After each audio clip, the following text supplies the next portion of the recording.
Greetings to all. Welcome to Future Officers Academy. Today we are going to see the daily current affairs of 19th September. So today we are going to discuss the topics of Madras High Court Jung's plea to declare Tamil saint poet's birthday on Vaikashi Anusham. So which comes under prelims perspective. Next we are sharing state of the art expertise with ISRO for Ganganyan. So which we have to know under GS3 paper under science and technology. Next, PM Asha Scheme to continue with additions, which comes under prelims perspective. Next, Superfast Lasers open shortcut to hard drives of the future. This also comes under prelims perspective. Next, Karam Festival. We have to know under festivals. Next, finally, we'll be seeing the editorial analysis. Our first topic today is Madras High Court Jung's plea to declare Tamil saint poet's birthday on Vaikashi Anusham. So why it is in news currently? The Madras High Court dismissed a petition seeking to declare Vaikashi Anusham as the official birthday of Tamil poet Thiruvalluvar instead of the current celebration on the second day of Thai. The court upheld the Tamil Nadu government's decision, stating that Thiruvalluvar Day is meant to honor his literary works, not a specific birth date. Next, we have to know about Thiruvalluvar. Thiruvalluvar is renowned Tamil poet and philosopher, best known for his work, the Tirukkural, a classic collection of 1330 couplets. The Tirukkural addresses universal themes such as ethics, politics, economics, and love, and is considered one of the greatest works of Tamil literature. Though his exact birthday and place are uncertain, he is believed to have lived between the 4th and 5th century. Thiruvalluvar is revered as a moral guide and social reformer in Tamil Nadu, with his work promoting non-violence, justice, and the welfare for all. His teachings transcend religion's boundaries, appealing to people from all walks of lives and faiths. The Tirukkural has been translated into numerous languages, symbolizing its global appeal. At 133-foot statue of Thiruvalluvar stands in Kanyakumari, symbolizing the significance of his work. So that's all from this topic. Our next topic is about we are sharing state of art expertise with ISRO for Ganganyan. So why it is in news currently? And news highlights India's space collaboration with France focusing on Gangayaan mission. France is assisting with astronaut training, space medicine, and knowledge exchange while both nations plan future cooperation in space exploration and satellite launches, including Trishana mission. So France is actively supporting India's Gangayaan mission, leveraging its extensive experience in human spaceflight. The first thing is focus on space medicine. French space experts are sharing knowledge on space physiology and medicine, helping India understand the physical efforts of space travel on astronauts. Next, the astronaut training. French expertise is aiding in training Indian astronauts, ensuring they are prepared for the physical and psychological challenges of space missions. France is providing access to cutting edge technologies and latest advancement in human spaceflight. Both countries are engaged in continuous collaboration, focusing on key areas like space exploration and human space physiology, thus enhancing India's capabilities in manned space mission. With this, we have to know about Trishana mission. So this mission, that is thermal infrared imaging satellite for high resolution natural resource assessment, is a joint mission between India and France. The satellite will be launched in 2026. It uses thermal infrared imaging to provide high resolution data for monitoring natural resources. Applications include climate change assessment, agricultural management, drought forecasting, and urban heat island monitoring.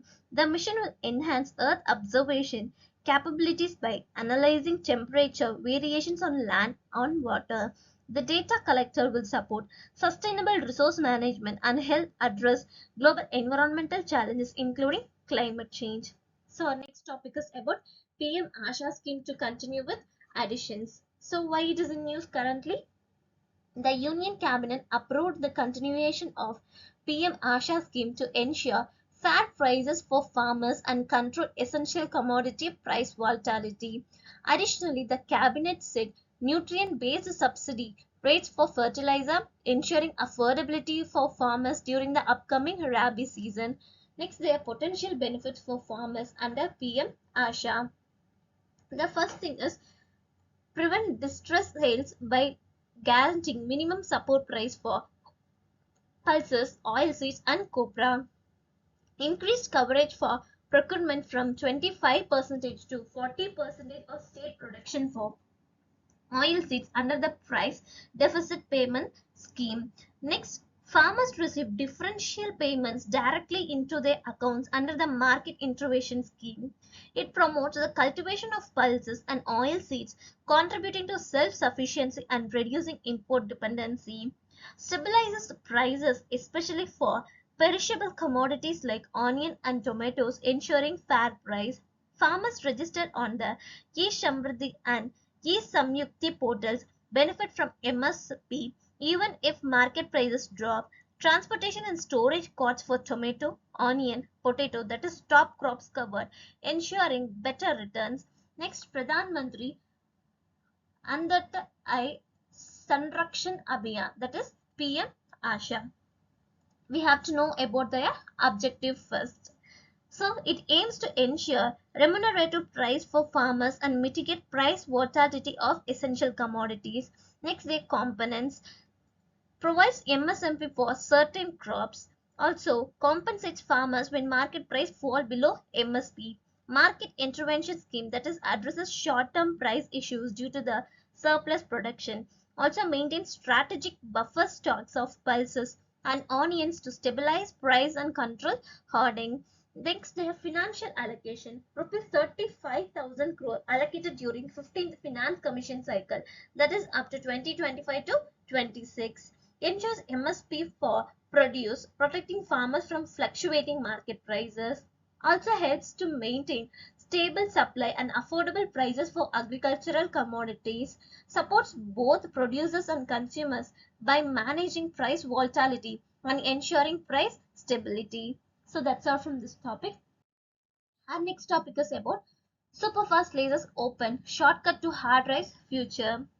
So ultra-fast lasers have achieved spin currents in just 2 femtoseconds, advancing spintronics technology. The breakthrough promises faster, more efficient hard drives by enabling quicker data storage and retrieval, potential revolutionizing future data storage technology. So how ultra-fast lasers cloud revolutionize, that is in future hard drives.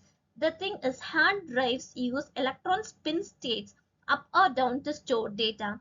Faster data storage and retrieval depend on manipulating the spin states quickly. Next, currently technology is limited by how fast we can change these spin states. Faster spin currents can lead to quicker data processing. Scientists also use ultra-fast lasers to create spin currents, rapidly changing the spin states of electrons. Researchers recently achieved spin currents in just 2 femtoseconds, far faster than the previous methods. This speed allows for more efficient and faster data storage and retrieval. Future hard drives could operate at petahertz rates, vastly improving performance. Next steps include testing these methods in real hard drives and pushing for even faster spin currents. So our next topic is about Karam Festival. So we have to know about this festival first. Recently, tribal populations in many states of India celebrated the harvest festival of Karma and Karam Par. So we have to know about this festival detailing. Karma Puja, one of the most popular festival, is related to harvest and tribute to Karam tree. So this tree symbolizes fertility, prosperity, and everything that is auspicious. The origin of the festival can be traced to the beginning of agriculture by tribal communities. Now, how it is celebrated? About a week before the festival, commences young women bring clear sand from the river in which they sow 7 types of grains. On the day of the festival, the branch of Karam tree is planted in the courtyard or akra. Devotees come with java, that is hibiscus flowers, and the pahan priest worships the Karam Raja. Dancing and singing of traditional Karam songs follow. The festival concludes with the immersion of the Karam branch in a river or pond, and the Java is distributed among the devotees. Towards the end of Karam festival, branches from sal and behlu trees are often planted in fields with the hope of Karam Raja Devta will protect their crops. It is traditionally celebrated on the Ekadashi Tithi, that is 11th day of the lunar fortnight in the month of Bhadra, which corresponds to August-September in Georgian calendar. The festival is popular especially among the Munda, Ho, Oraon, Baiga, Kariya, and Santal peoples. It is mainly celebrated in Jharkhand, West Bengal, Bihar, Madhya Pradesh, Chhattisgarh, Assam, and Odisha. So that's all from this topic. Next, we'll be seeing the editorial analysis. Under editorial analysis, we have the topic of Shed the Myopia, refocus on relevance of English. So India's education policies like NEP 2020 have downplayed the importance of English despite its role in helping people access better jobs and opportunities. This neglect has increased educational inequalities, especially for poor children, while wealthier families continue to benefit from better access to English education. English as socio-economic ladder. We'll be seeing that. Indian parents aspire for their children to speak English, recognize its role in securing better socio-economic opportunities. National education policies such as National Education Policy 2020 have neglected English instruction for decades, influenced by political ideologies. This neglect has led to educational inequalities disproportionately affecting marginalized children in government schools, while children from affluent families have easier access to English education. According to 2011 census, 90% of India's population does not speak English, showcasing stark linguistic divide. Next, the National Education Policy 2020 and the role of English. The National Education Policy 2020 continues to devalue English, labeling it as a foreign and ignoring its crucial role in global economy.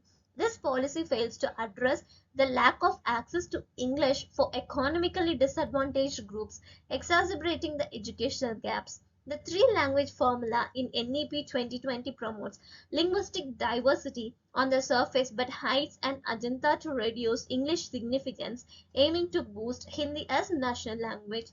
Next, the constitutional safeguards and language policy. The Constitution enshrines both English and Hindi as official languages while protecting regional languages, ensuring balance and neutrality. English serves as a tool for education, trade, law, and communication, while regional languages preserve India's cultural heritage. The National Education Policy 2020 risks unsetting this balance by downplaying English, potentially clashing with constitutional safeguards that prevent language imposition. Next, the demand for English post-liberalization. Since economic liberalization in 1991, the demand for English has surged as it has become essential for economic growth and global participation. Successive governments have ignored this shift, sticking to regional and nationalistic language policies that fail to align with the global economic trends. The National Education Policy 2020 further marginalizes English, increasing the emphasis on regional language, which could fuel regional identity politics. Next, historical bias against English. The anti-English stance is rooted in India's post-independence period, when there was a push to establish Hindi as the national language. This bias can be traced back to the freedom struggle, where Hindi-speaking leaders envisioned a monolingual India. Despite efforts, the multilingual reality of India and constitutional provisions led to the retention of English as official language. Next, the flaws of the three-language formula.